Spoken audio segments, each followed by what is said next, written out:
कैलाश पर्वत पर प्रभात का समय है। बर्फ से ढके पर्वत चमक रहे हैं। शिवजी ध्यान में बैठे हैं। माता पार्वती वहीं बैठकर उनके उठने का इंतजार कर रही हैं। पास ही मूषक और नंदी आपस में बात कर रहे हैं। देख मूषक भाई, सुबह की ये शांति और भोलेनाथ का ध्यान, लगता है जैसे पूरी सृष्टि थम गई हो।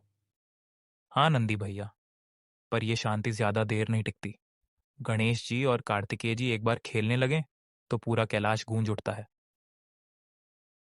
तभी गणेश और कार्तिकेय वहां आते हैं। माँ माँ, देखो ना भाई फिर से जीत गए। ये तो रोज का ही नियम हो गया है। भैया, दौड़ में तो मैं जीतूंगा ही। आप तो शुरू से ही ध्यान में खो जाते हो। ध्यान में नहीं भाई, मैं सोचता हूँ बुद्धि से भी काम लेना चाहिए ना। पार्वती जी हंसते हुए दोनों को पास बुलाती हैं। आओ दोनों बेटो, बैठो मेरे पास। आज हम सब मिलकर कुछ विशेष बात करेंगे। सभी परिवार एक साथ बैठता है। शिवजी ध्यान से बाहर आते हैं और सभी को मुस्कुराकर देखते हैं। क्या बात है पार्वती, आज सबका चेहरा कुछ ज्यादा ही चमक रहा है। प्रभु, सोच रही थी कि हमारे बच्चों को और इन वाहन साथियों को भी हमारे परिवार की विशेषता समझाई जाए। माँ, क्या हम इतने अलग हैं कि हमें जानना पड़े? गणेश भैया अलग तो हैं ही। देखो, आप मूषक पर बैठते हो, मैं मोर पर। आप ज्ञान के देवता और मैं युद्ध का। और मैं तो सबका सामान भी ढोता हूँ और गणेश जी की सवारी भी बनता हूँ। सेवा में सबसे पहले ये मत भूलो। सभी हंसते हैं। सुनो बच्चों, शिव परिवार संसार का उदाहरण है कि कैसे विविधता में भी एकता हो सकती है। मैं तपस्वी हूँ, भस्मधारी हूँ, श्मशानवासी हूँ। पार्वती संसार की शक्ति है, प्रेम और पालन की देवी। मैंने तो आपका और माँ का अलग अलग रूप देखा है, पर आप दोनों साथ हमेशा संतुलन में रहते हैं। बिल्कुल, और तुम्हारे पिता ने मेरी तपस्या देखकर ही गृहस्थ जीवन स्वीकार किया।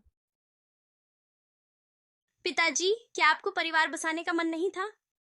था बेटा, पर मेरे मार्ग में त्याग, ध्यान और तपस्या प्रमुख थे। पर पार्वती ने सिखाया, त्याग और परिवार एक साथ चल सकते हैं। अचानक दूर से किसी बालक की आवाज आती है। माँ पापा क्यों लड़ते हैं? माँ, वो क्या आवाज थी? भविष्य की पुकार थी बेटा। मनुष्यों का संसार संकट में है। वह परिवार में संतुलन नहीं बना पा रहे। झगड़े, अहंकार और ईर्ष्या ने उनके घरों से प्रेम छीन लिया है। तो हमें उन्हें बताना चाहिए कि शिव परिवार क्या है। हाँ, उन्हें दिखाना होगा कि हम कैसे एक दूसरे का सम्मान करते हैं, समझते हैं। कैलाश से एक संदेश चलना चाहिए पृथ्वी तक। पूरा परिवार एक साथ अब वृत्त में बैठते हैं। अपने परिवार के बारे में भोलेनाथ बच्चों को समझाते हैं। एक एक सदस्य की विशेषता बताते हुए कहते हैं। हमारा परिवार सिखाता है वैराग्य और गृहस्थ का संतुलन, जैसे मैं और पार्वती। बुद्धि और वीरता का मेल, जैसे गणेश और कार्तिकेय। सेवा और समर्पण, जैसे नंदी और मूषक। और हम यह भी सिखाते हैं कि छोटे बड़े का कोई भेद नहीं। मूषक भी उतना ही पूजनीय है जितना त्रिशूल। तो चलिए हम सब मिलकर एक संदेश तैयार करते हैं जो हर घर को शिव परिवार बना दे। पृथ्वी के एक साधारण घर में पति पत्नी झगड़ रहे हैं। बच्चा रो रहा है। उसी समय हवा में शिव परिवार की दिव्य छाया उभरती है। हे मानव, क्या तुम भूल गए कि प्रेम ही सबसे बड़ा तप है? सम्मान और धैर्य से ही रिश्ते बनते हैं, वरना घर पत्थर का ढांचा बन जाता है। बुद्धि का प्रयोग कर अहंकार को त्याग दो। अपने परिवार के लिए लड़ो, लेकिन अपनों से मत लड़ो।